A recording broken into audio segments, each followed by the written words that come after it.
জুলাই অভ্যুত্থানে প্রথম শহীদ আবু সাঈদ হত্যায় মিলেছে ৩০ জনের সম্পৃক্ততা।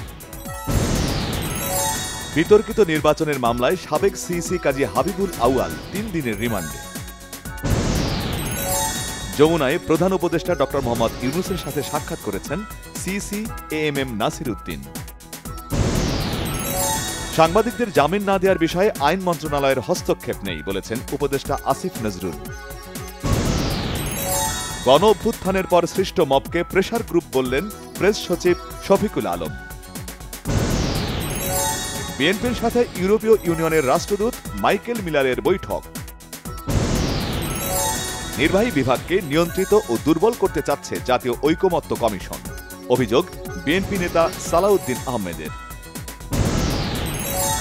সাবেক প্রধানমন্ত্রী শেখ হাসিনা তার পরিবার ও আওয়ামী লীগ নেতাদের নামে করা ৯৭৭টি স্থাপনা এবং প্রতিষ্ঠানের নাম পরিবর্তনের কাজ প্রক্রিয়াধীন। স্বাস্থ্যবিধি মেনে প্রথম দিনের এইচএসসি ও সমমান পরীক্ষা শেষ। এবার পরীক্ষার্থী ১২,৫১,১১১ জন।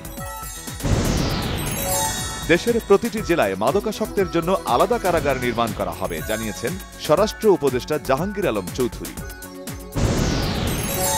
বাজেটে বিদ্যুৎ ও জ্বালানি খাতে সরকার প্রত্যাশা পূরণে ব্যর্থ হয়েছে অভিমত সিপিডির।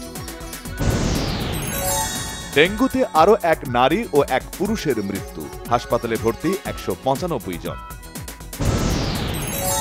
এনবিআর চেয়ারম্যানের পদত্যাগ ছাড়া আলোচনার কোনো সুযোগ নেই জানিয়েছে এনবিআর সংস্কার ঐক্য পরিষদ।